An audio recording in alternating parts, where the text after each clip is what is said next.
Okay, so welcome back to a new one on this channel, and on this occasion we need to talk about erosion. If we look it up on the web, right here we have the definition of erosion. It says it's a geological process in which materials are worn away, and blah blah blah and so on, and then it says a similar process breaks down or dissolves rock. So right here the keywords are worn away and dissolves.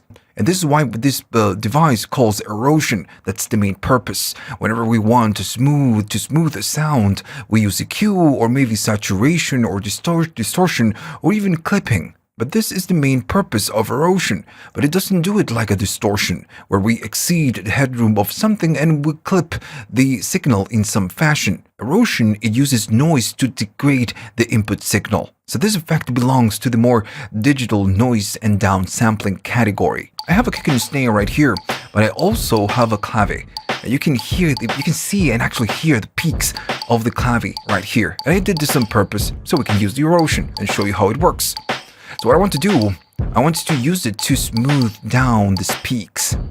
And of course, we could use EQ or maybe multi-band distortion. But in this case, I want to do it with erosion. Just a different way of doing this. I'm going to turn it on, and I'm going to go all the way down. Now, the amount is going to decide how aggressive this effect is. And then you have the frequency range, which is going to be where you're going to be applying this effect. And yeah, right here you have the frequency.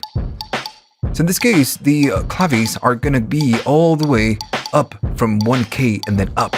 So I want to target that area. And I'm going to stand on noise. So as we go up, right here, I'm going to be applying more to this effect, of this effect. And it's going to get a lot more noisier. But notice that the peaks, they're going down. If I turn it off, it sounds way different, but we can see all the peaks, especially the one I have right here. If I turn it on, and turn it off again. So yeah, this is what it does. It uses noise to degrade the signal. And by doing so, we can reduce and smooth the sound. Of course, it's a lot noisier because we are using noise. Now, then you have the width. And then with the width, what you can do, you expand the amount of frequencies that you're going to be covering with this effect. You can hold Command or Alt and then drag the mouse and do it in this fashion, or you can just go right here and just make it wider. And this is what we'll do. We'll just, take more frequencies and apply this effect.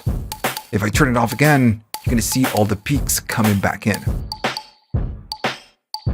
Still, it's a very noisy sound, so you're going to need maybe to go down on the intensity. And by doing so, we get a noisy sound, but still, we are just making everything sound a little bit more smoother.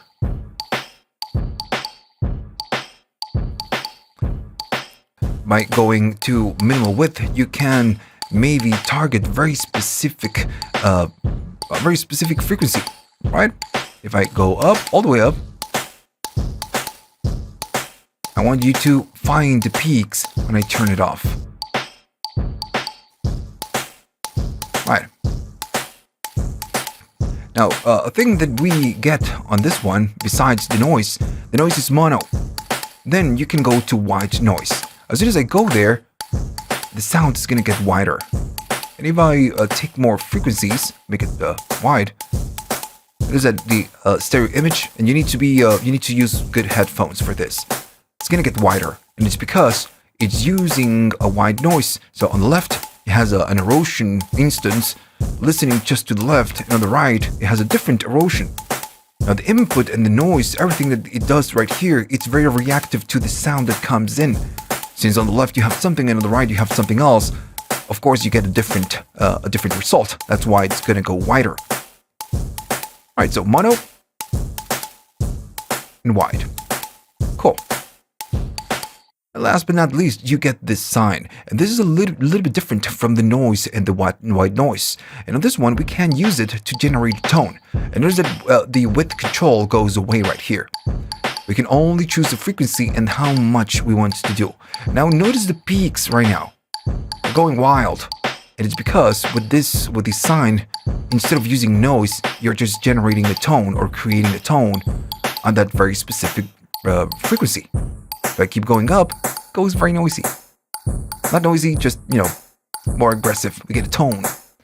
If I move it, we can hear it going down. But doing this with the sine, instead of just getting rid of the peaks, you're getting something else, generating something else. Still, notice how it sounds. It sounds like we are using a downsampling type of effect. And yeah, this is what it does. It's the main purpose of this.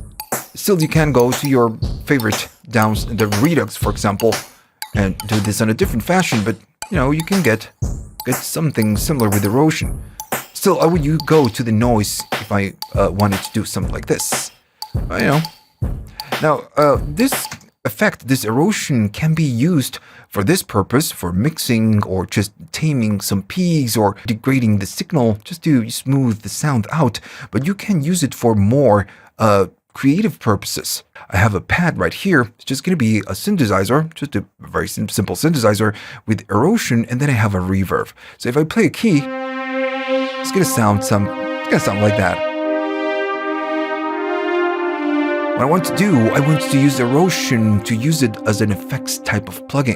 So if I play it, I can manually modulate the noise.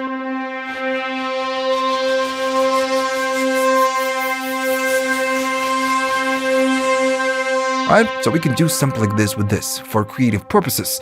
I'm modulating this manually, but you can maybe bring an LFO and just map it and just have it move and create your sound. You can create a sweep or a whoosh. Alright, if I go to white noise, in this case, it's going to be a little bit more useful.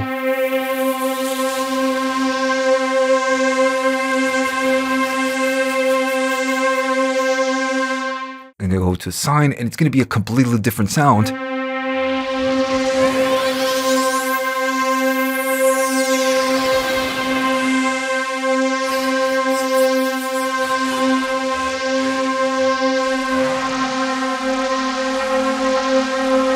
That's a cool sound. Alright, so that's erosion. If you liked all of this, please like and subscribe. This channel is supported by viewers only. If you want to buy me a coffee just to say thanks and help the channel keep going on, you can. Go to the links at the description. You have links for PayPal, YouTube Thanks, and Patreon. See you on the next one.